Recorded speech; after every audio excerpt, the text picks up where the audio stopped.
Bien, salut à tous. Le sujet d'aujourd'hui, c'est comment reconnaître que son poirier est en bonne santé. Nous allons d'abord commencer par la verdure. Quand vous observez votre poirier, observez cette feuille et celle-là. Vous allez constater un jaunissement sur cette feuille. Ça veut dire que ce poirier n'est pas en très bonne santé. Il y a une carence d'azote sur ce poirier. Pour cela, il faut apporter des engrais organiques, surtout organiques, parce que l'engrais organique est plus adapté, plus conseillé pour des poiriers, pour pouvoir éliminer toute cette tache jaune, ce jaunissement, c'est très dangereux. Et aussi, le second astuce, c'est au niveau de la perforation des feuilles. Si vous constatez ici, les feuilles sont perforées. Les feuilles sont perforées là. Quand les feuilles sont perforées ainsi, ça veut dire que le poirier n'est pas aussi en bonne santé. Vous allez voir, les feuilles sont attachées. Par exemple, ici, la feuille attachée là. C'est attaché, c'est pas normal là. Le poirier, ce n'est pas en bonne santé. Ça veut dire que ce n'est pas surveillé. Feuille coupée, feuille coupée. Ça veut dire qu'il y a un insecte qu'on appelle la menthe religieuse. C'est un criquet qui a sa maison dans ce poirier. Pour cela, il faut traiter de l'insecticide et des fongicides pour pouvoir éliminer tous ces pneumатicides ou alors tous ces insectes. Et la seconde astuce, regardez aussi le haut. Vous allez constater qu'en haut, la centrale, on appelle ça la centrale, est en train de pendre. C'est très dangereux. La centrale ne doit pas pendre. La centrale, pour un poirier normal, doit être couchée sur la centrale ou alors sur le tuteur entièrement.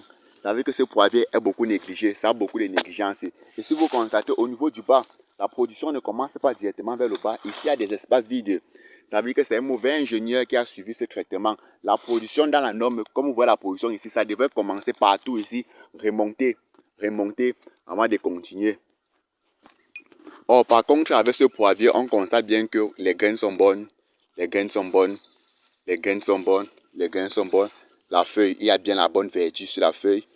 Et la bonne verdure sur la feuille. Bon, ici, il y a un jaunissement. Ça veut dire que celui-ci est en train d'être attaqué. Il faut aussi une urgence en azote est appelée ici là. Donc, la feuille est bonne, la feuille est bonne. Et si vous constatez bien, la centrale est bien collée sur le tuteur. Ça veut dire que ce poirier n'a pas trop de problèmes. Bon, observons alors celui-ci là. Celui-ci, son problème, c'est la production. Il n'est pas en train de produire. Les feuilles sont là, une très bonne couleur, très bonne couleur, très bonne couleur, très bonne couleur. Mais on observe pas la production. Si vous constatez la petite production qui est là, c'est très minable. Dans la norme, ça ne doit pas produire ainsi. Ça veut dire que son problème, c'est la production. Et si on constate bien, ici là, ça ne pend pas. Ça pend, c'est pas bon. Ça devait être attaché comme ceci là. Ça veut dire que ce n'est pas suivi.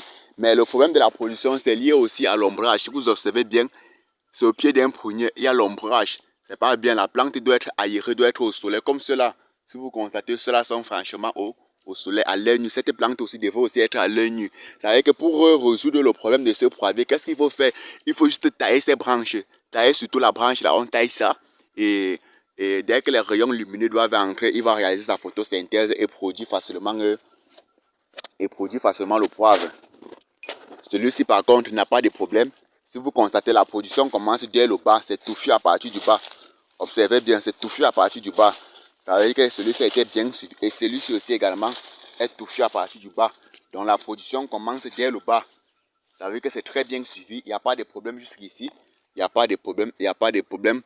Il n'y a pas de problème. Et la centrale est en très bonne santé. Bon, observons aussi voir ce poirier. Observons aussi voir celui-ci. On se rend compte que la production commence exactement vers le bas. Ça monte, ça monte, ça monte, ça monte, ça monte, ça monte, ça monte. Ça veut dire qu'ici, il n'y a pas de problème. Il n'y a pas de problème. Et la floraison est très bonne. Si vous constatez bien là, c'est très bonne, très bonne, très bonne. Et ne voyez pas parce que les feuilles sont petites, vous pensez qu'en fait, chez les poivriers, on distingue plusieurs catégories de poivres. Et je vais expliquer ces différentes catégories, les avantages et les inconvénients en fonction de la nature, de la texture et de la composition du sol.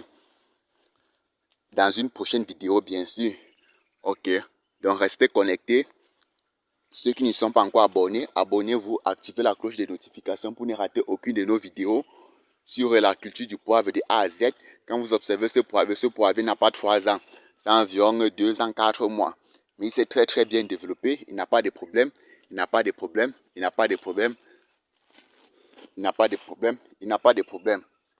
Donc, si vous avez aimé cette vidéo, n'oubliez pas de la liker et d'appeler d'autres amis ou jeunes agriculteurs ou passionnés de l'agriculture à venir aussi retirer des connaissances de la richesse dans la technologie du poivre, qui est une technologie à la pointe aujourd'hui, car son épice, avec un parfum extraordinaire, est incontournable pour notre santé, pour notre alimentation, pour notre pour notre produit de beauté et plein d'autres choses. Merci bien.